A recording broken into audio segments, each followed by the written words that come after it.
Good afternoon, everybody. My name is Chris Argus, and we'll be starting an associate professor position at Penn State University in chemical engineering in less than 2 weeks in August 2021. And the title of my talk today is Electrochemical Properties of Thin Film Ionomers for High Temperature Polymer Electrolyte Membrane Systems, PEM systems. I do apologize for my voice being a little bit off. I'm recovering from a breakthrough infection of COVID despite being vaccinated. So hopefully you can understand me. So my talk is divided into two parts. First, I'll be telling you about some innovations we've made in high temperature polymer electrolyte membranes used for fuel cells as well as hydrogen pumps. And then how the performance of these devices are really affected by the electrode binder. So these electrodes are porous. They contain graphitic carbon decorated with platinum nanoparticles, electrocatalysts. And what holds these particles together are a polymer material that acts as an adhesive between the particles. And that is known as a binder. And in particular, our binder has tethered ions. And so these are known as ionomer binders.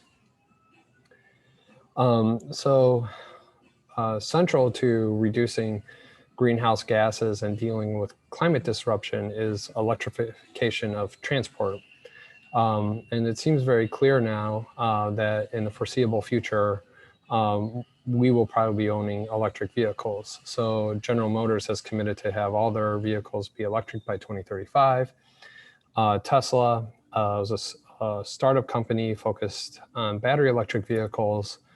Is probably less than 15 years old, is arguably now it's the most valuable car company, not arguably, but by its stock valuation.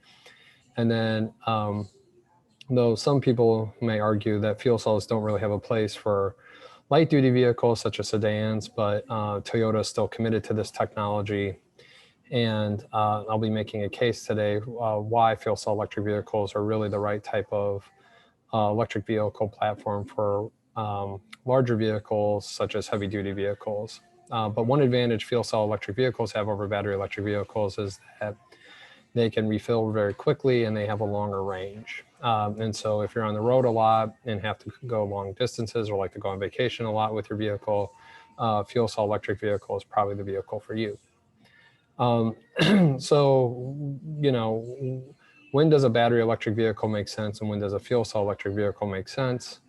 Even though it may seem that fuel cell electric vehicles have lost to battery electric vehicles, namely because, I don't know, in a given year, maybe 2 million battery electric vehicles were sold, whereas about 10,000 fuel cell electric vehicles were sold. And so when fuel cell electric vehicles sort of make sense, quite frankly, is when you need to have a very large amount of electrical energy. And so that amount of electrical energy for the vehicle where it's rated would be driven by, okay, well, how far do you want the vehicle to go and how heavy is the vehicle? And so if we look at the 2011 Volt, given the battery technology at the time for its cost, you had about, you get about 100 watt hours per kilogram of power system weight. If you look at the Tesla Model S, which is a pretty expensive vehicle, it's 275 watt hours per kilogram. And so the thing is, if your electrical energy needs go larger, because the battery produces the energy and produces the power and stores the energy, it's not very modular. Whereas a fuel cell platform, right, as your electrical energy needs get larger and larger, your usable specific energy density gets greater. And so you can have an electrical power plant with a higher energy density when the required electrical energy system gets quite large. And so that's sort of the advantage of the fuel cell electric vehicle, that it's better suited for a larger heavy vehicle that needs to go longer range. And so this isn't really news.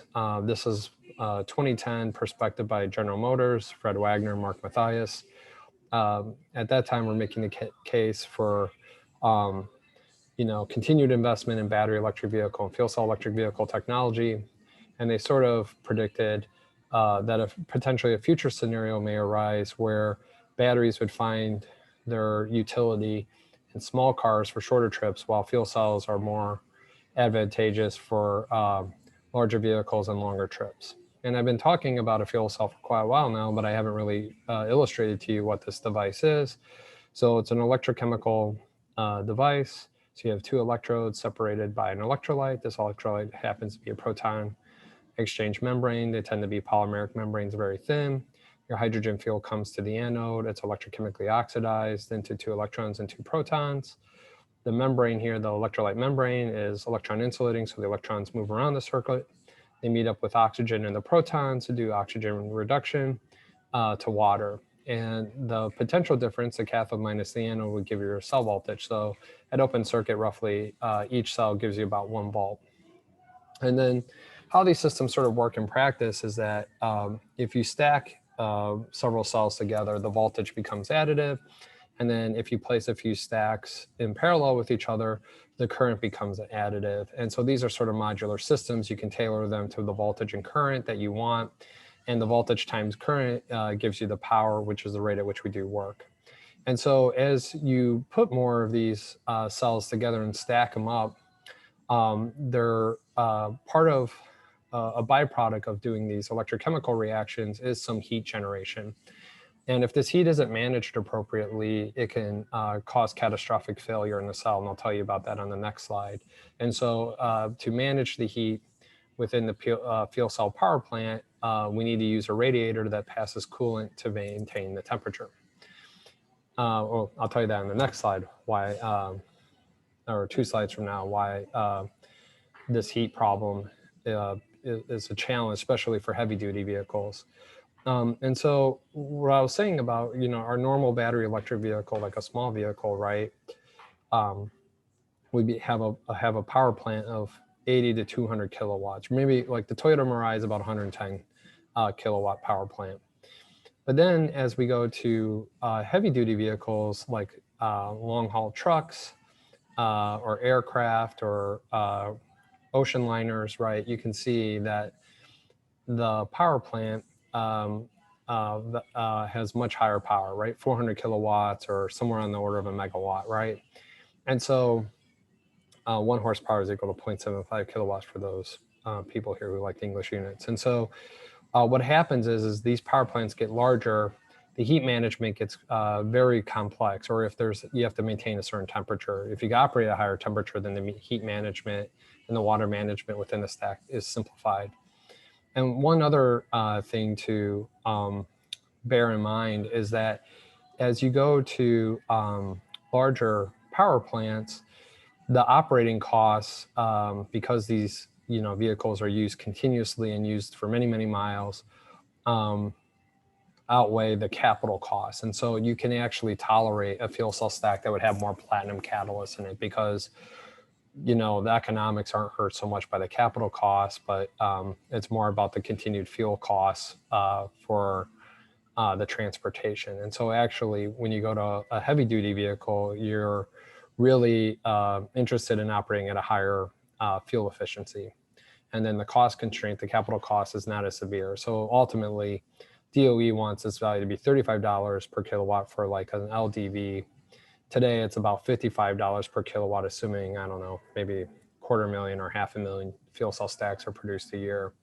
This one is concerning, though, that for heavy-duty vehicles, normally, I can't recall what the miles are. It's about 6,600 hours, but 1 million miles is maybe about 25,000 miles. And so you need really about 4 times the more stability for a heavy-duty vehicle over a light-duty vehicle. One way to minimize the burden of the radiator is to operate the cell stack at a higher temperature. And then if you operate the cell stack at a higher temperature, the delta T between the stack and the environment is greater, and then you can reject the heat better. And so that alleviates the burden on the radiator and it actually minimizes the size of the radiator. So one challenge is, why can't we just raise the temperature of the stack so easily? Well, that proton conducting electrolyte membrane, once it moves above 100 degrees C, condensed water within the membrane is evaporated.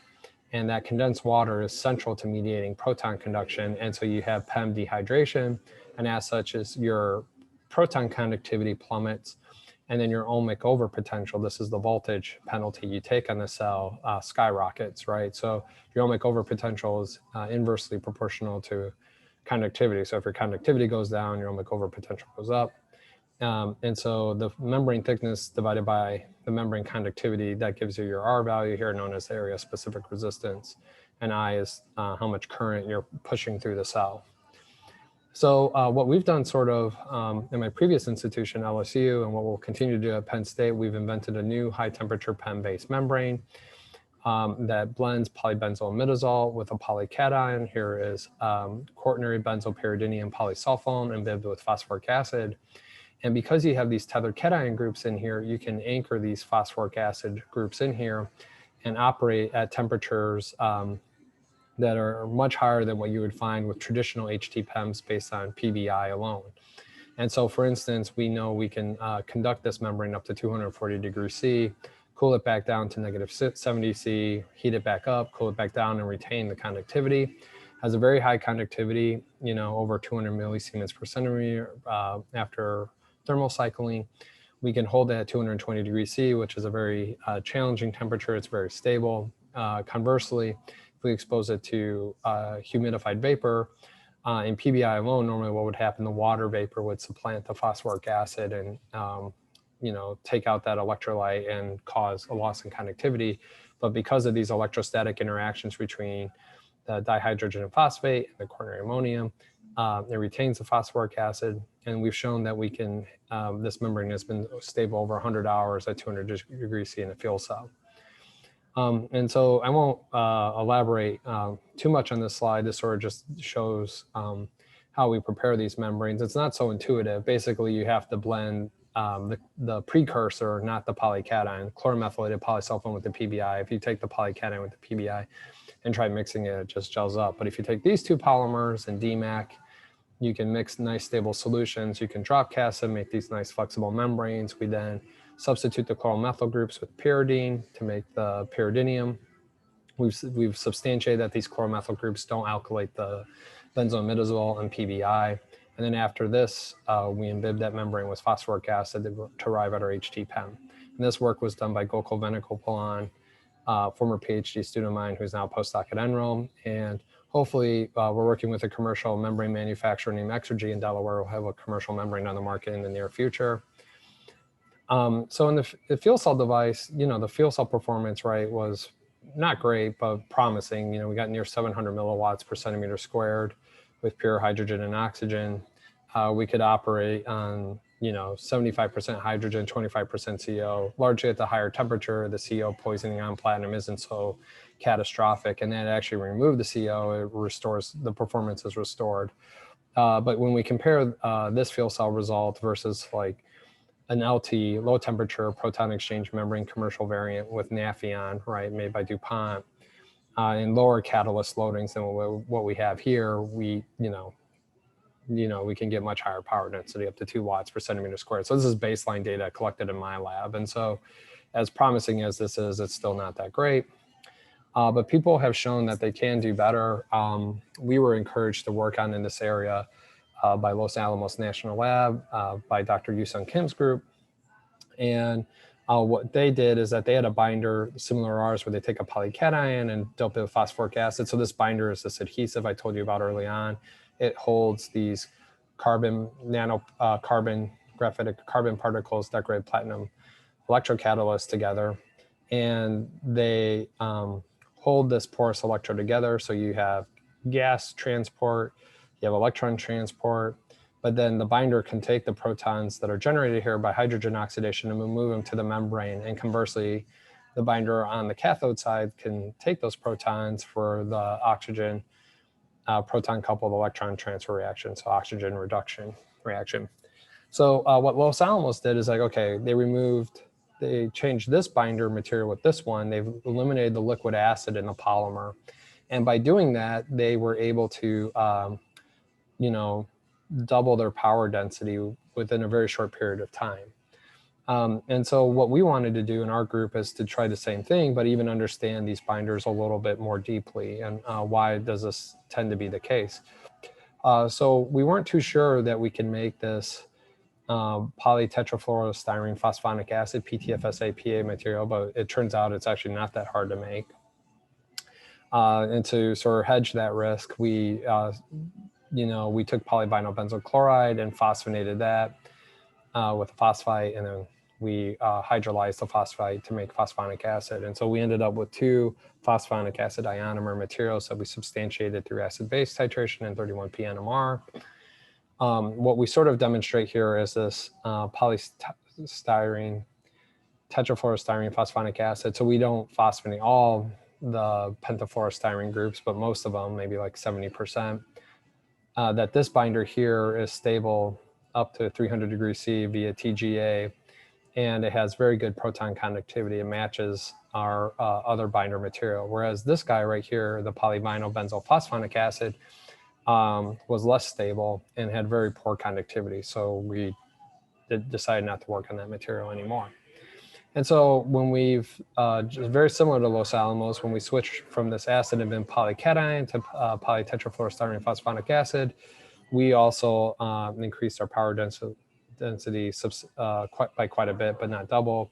So we went from 700 milliwatts per centimeter squared to about over 900, and then now we're about 1.1 watt per centimeter squared by sort of adjusting the binder content of the electrode. So 10 weight percent as opposed to 30%.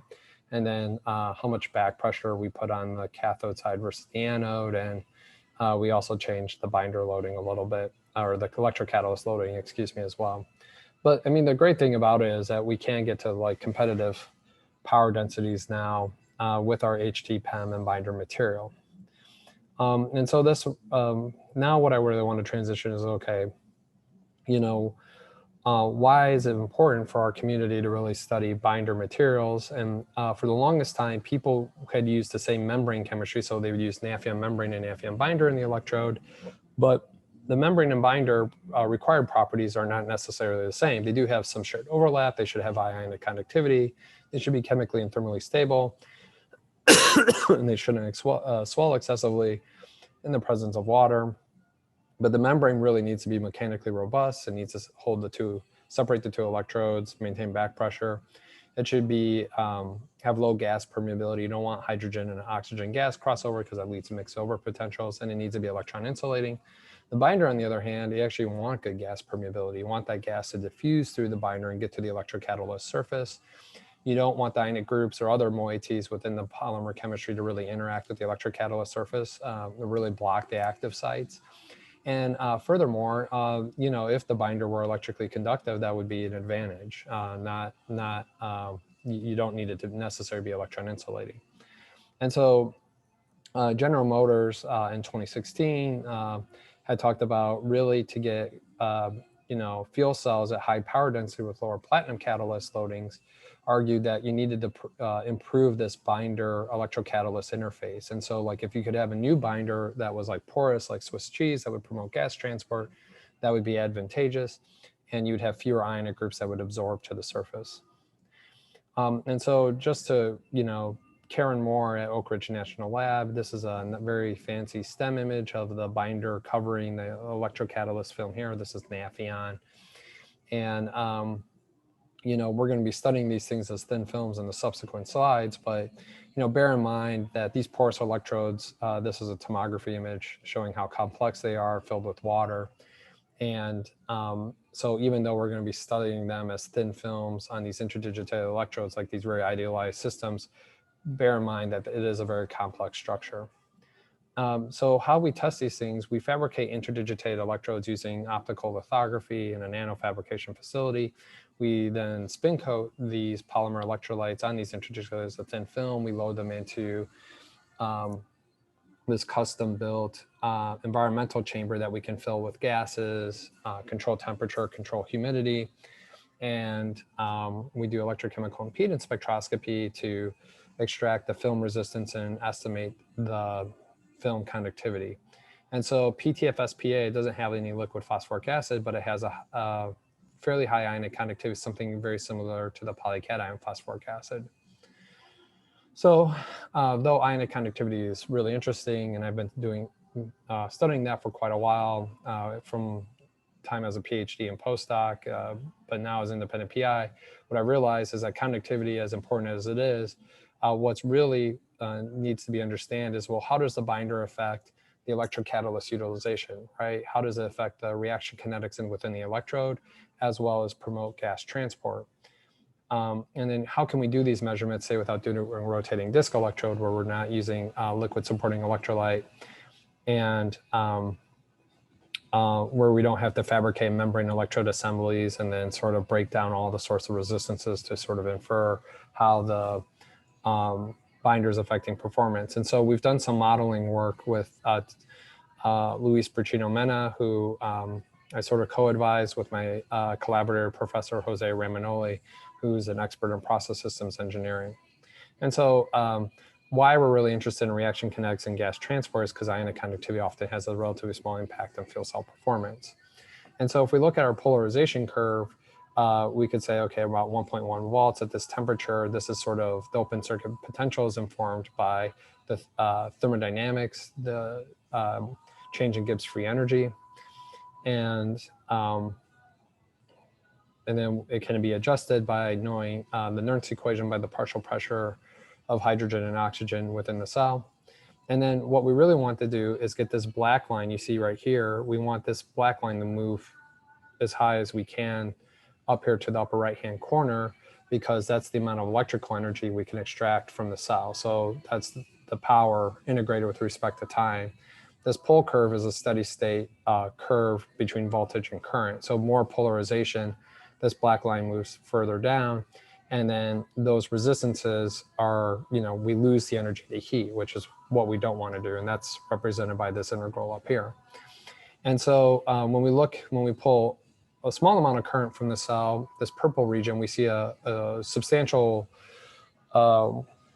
amount of polarization, and this is due to reaction kinetics in the electrodes, and we can describe this by the Butler-Balmer equation. And so we've actually been able to fit our fuel cell curves with this, and I'll show you this towards the end of the presentation. And we can even modify this expression for these exchange currents as a function of phosphoric acid within the electrodes, as well as if you're running hydrogen with CO in it. So if you're using like dirty hydrogen, you can account for the CO coverage on the platinum electrocatalyst. And then in the middle part of the region, this has a contribution not just from the electrokinetics, but then you have this ohmic overpotential, which is proton transport through the binder as well as the membrane. Electrical contact resistances are deemed very small and negligible. And then when we go out to the very, very high current density, we'll reach what is called a limiting current, and meaning that if we reduce the cell voltage further and further, we don't get more current. This is because we've exhausted all the reactants and we become diffuse and limited. We can't deliver the reactants fast enough to the electrocatalyst surface to maintain the current density. And so with that background now, what I want to tell you a little bit is like, okay, how can we see how this, how can we probe how the electrocatalyst is affected by the gas permeability and reaction kinetics affected by the binder. And so I want to tell you a little bit about block copolymers, where if you look at a canonical AB die block shown right here, you can get various nanostructures like lamella, sandwich structure, cylinders in a blue C or spheres in a blue C. And that's how long block A is to block B. And then how long the total chain is, this degree of polymerization affects the periodic feature size. So if you know chi-n and the volume fraction, this is a self-consistent field theory, and you can sort of determine what periodic nanostructure you'll get, as well as periodic feature size. And then out here is the spinodal decomposition curve, the order here, disorder here. So there's a limitation. If you want to make smaller feature sizes, then you need a higher chi value. That's that Flory-Huggins enthalpic interaction parameter between the two blocks. And so Deepa Bhattacharya, in this paper in Small we published earlier this year, we've taken those interdigitated electrodes I've shown you earlier, and then we put a block copolymer on there, and then we convert that self-assembled block copolymer into metal oxide or platinum metal nanowire. So this could be iridium oxide for water electrolysis, or platinum here for hydrogen oxidation, hydrogen evolution. And so we work with polystyrene, poly-2-vinyl pyridine, and then in one instance, we alkylate the pyridine post self-assembly, And then we do this incipient wetness impregnation to put in chloral metalates, and then using reactive ion etching, we can reduce those chloral metalates to etch away the polymer and then reduce the chloral metalate into platinum iridium oxide, and then with an argon plasma etch, we can then convert the platinum oxide into metallic platinum. And so this works beautifully. So this up here in this top row is our block copolymers shown right here. These are the resulting platinum nanostructures from those self-assembled block copolymers, non-alkylated and alkylated. The key takeaway with the alkylated has the advantage is that the platinum structures tend to be thicker and the higher loading, and then that manifests in the higher activity. We then have done grazing incident small angle X-ray scattering to substantiate that over very large areas that these templates formed by the block copolymers are maintained when we convert them into electrocatalyst structures. And then we can even follow the composition of these metallic nanostructures using XPS. And so these are the chloroplatinic acid or chloroplatinate, platinum oxide, platinum, and then this is the carbon from the block copolymer template. So as we etch, the carbon's removed. This is iridium chlorate. And then when we expose it to oxygen plasma in the reactive ion etcher, we get iridium oxide. We can then, we could use hydrogen absorption, desorption, like CVs to get the surface area, or CO displace, or CO stripping as a way to get the surface area. But what we actually do is take the SEM images and AFM topography to calculate the surface area of the electrocatalyst directly, as opposed to making those electrochemical measurements. And then, we were excited to see this. If we took this bare platinum IDE, so you have platinum current collector, but no nanostructure catalyst. And then here's a platinum IDE, platinum current collector with 11 nanometer iridium oxide nanowires. So at 0 volts, both these IDEs look identical. So this is a very, very thin film of electrocatalyst on there. It's roughly 20, 30 nanometers in height, and then periodic features of 11 nanometers. But when we put 2 volts on it, we can see we're splitting water into hydrogen and oxygen quite well, whereas without the iridium, you only get a small amount of bubbles. This liquid droplet was with a 0.1 molar perchloric acid. And then another experiment, we put this in an environmental chamber, and instead of having perchloric acid as our electrolyte, I don't like perchloric acid, we put Nafion as a thin film spin coated on top. So this is our electrolyte. And we see something very similar where, again, the IDE with the iridium oxide nanostructures, this is the water vapor here with Nafion, has much higher current density. And we've compared this. What was cool is that depending on the electrocatalyst and the type of current collector, we could discern reactivity differences. And so iridium oxide is a good water oxidation OER catalyst, where the platinum is actually, current collector is useful for HER. So we've done this with another very basic electrochemical reaction. So we changed the current collector from platinum to gold. These are platinum nanowires. And here we feed in hydrogen, and then we have hydrogen oxidation and hydrogen evolution. So hydrogen oxidation at the anode, hydrogen evolution at the cathode. We've done some control experiments. So if we have platinum nanowires in the gold IDE, with no hydrogen, the amount of current we get is really low. If we take a bare gold IDE with hydrogen, because gold is really bad at HOR, HER, the amount of current we get is really low. And then if we take our, I'll tell you what these colors are in a bit, but they correspond to different mesostructures based on the block copolymer template. We get the alkylated block copolymer templates have much higher current density versus the non-alkylated. And we can then, what we've done with the IDEs is, or in other control experiments, we can determine the platinum loading on there through microwave digestion and aqua reagia and ICP OES. And so the solid colors here, not the shaded ones, correspond to the alkylated block copolymer. So the alkylated block copolymer in every instance always had higher mass activity, and that the cylinder forming nanostructure mesostructures had the highest activity. This nanowire had higher activity over these two because the periodic feature sizes are higher, so hence has a higher surface area. So it's a sort of a really nice electrochemical platform for looking at reactivity differences for different electrolyte types, whether it's perchloric acid or Nafion, or different mesostructures through the block copolymer template, as well as mesostructure composition, iridium versus platinum. And so we've taken this platform back to our high temperature polymer electrolyte binders. And so here's our acid-to-VIM polycation. Here's our polytetrafluorostyrene phosphonic acid, PTFS-PA. And notice here that in the hydrogen pump, the current density values here is up to 8, here it's up to 3, that we get higher current density values with the PTFS-PA binder. We can then model these things by using a very similar current distribution analysis shown previously.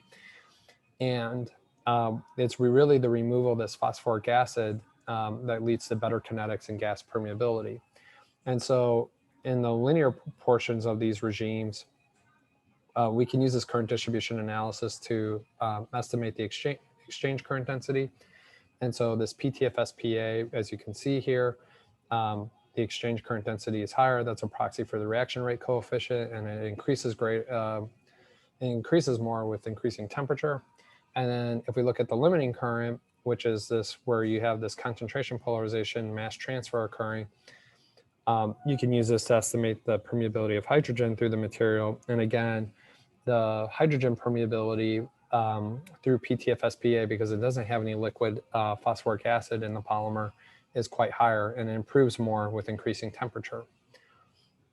So now that we have on the anode side those known parameters, and we know the parameters of the membrane, we were able to apply the current distribution analysis for the fuel cell. So we've taken the data from the IDEs and then applied it to the MEA data that we've gotten earlier. So this is the fitted data to the pole curve, and these are the estimated overpotential terms. And so by switching the binder, we see that the activation overpotential due to electrokinetics is improved by just switching the binder. So same catalyst loadings, is just better electrokinetics by using this binder that doesn't contain any phosphoric acid, because phosphate absorbs to electrocatalyst. If we look at the concentration over potential, this guy right here, we also see our concentration over potential is reduced, largely because we have better reactant diffusivity. And then our ohmic over potential actually is quite similar. And that's because we're using the same membrane in the MEA, and the binder conductivity values for both binders is about the same. I know I'm running out of time. We've ran this in an MEA type of hydrogen pump, and we've got really outstanding performance. So this is actually for a HT-PEM hydrogen pump, a very low platinum loading. But when we use MEA2 here, which contains this PTFS-PA binder, we see we get much higher current densities for oxidizing hydrogen and then reforming it over here. And we can actually get limiting currents, whereas these open lines correspond to the MEA that has liquid phosphoric acid in the electrodes. And so by switching to this binder, we have a much better electrochemical hydrogen pump. And these things, like, you can perform hydrogen compression. So you have a lower pressure here, you go to a higher pressure here. And what we've been doing it lately is for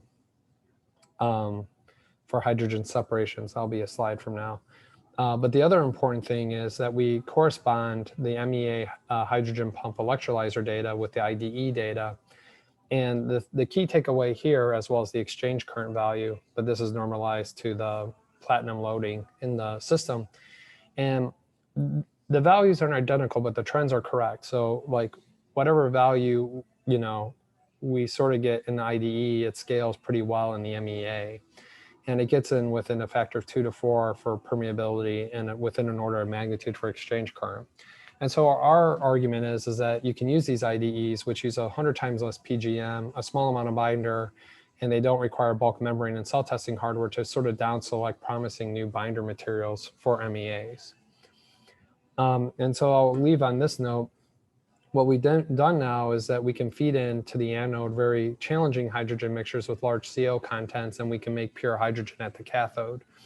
And so with the new binder and new HT-PEM, because we can operate at high temperatures, we increase temperature, we can get to higher current densities with larger cell voltage. And so we've been able to run the hydrogen pump continuously for 100 hours, where we feed in 25% hydrogen to the anode and 40% CO. But on the cathode, we get very low CO maybe 0.2% or less, and we get close to 100% hydrogen. And what is interesting is that we can put all different types of reformate gases in there, as well as pure hydrogen or water gas shift effluents. And at the very high temperature, the impact of CO on the pump polarization is minimized, and that your polarization is actually governed more by the partial pressure difference between the cathode and the anode. So our vision, what we're thinking of in the future, is really where you could really harvest all the carbon and hydrogen atoms in natural gas, mainly methane. So you can reform it where you have hydrogen, CO, CO2. You can send it to a hydrogen pump where you get a very pure hydrogen for downstream processes for making fertilizers, fuels, refining metals.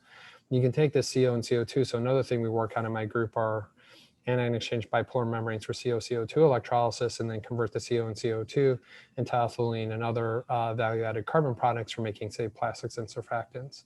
And then we're also looking at using this electrochemical hydrogen pump basically at the point source. Like if you were to generate hydrogen, green hydrogen, say through water electrolysis, you could store it in a natural gas pipeline, and then you could selectively get it out wherever you need it. So my concluding parts of my talk are hopefully model thin films are really useful on these IDEs, measuring the electrochemical properties of model thin films on IDEs are really useful for establishing structural property relationships and generating a large library of materials data. I didn't get a chance to tell you about, but we're using this materials data for machine learning activities with my collaborator, Professor Ramanoli, but that's beyond this talk today. But ultimately, we're trying to use this knowledge for the design, the next future design of new electrodes that enable high-performing fuel cell and electrolysis units, a hydrogen pump being an electrolysis unit. So I want to thank you for your attention, and I would be happy to answer any questions you have. Before I do that, I would like to thank the Advanced Manufacturing Office and DOE for funding this work. Thanks to Yu-Sung Kim and Hung-Fei Jia, who encouraged me to work in this area, my partner Bamdad Bahar on reinforcing the membranes, Joe Straska at the Advanced Photon Source for GI SAX measurements, and then Gokul, Deepa, and Luis, who actually did all the work. So with that, thank you, and I'll be happy to answer any questions.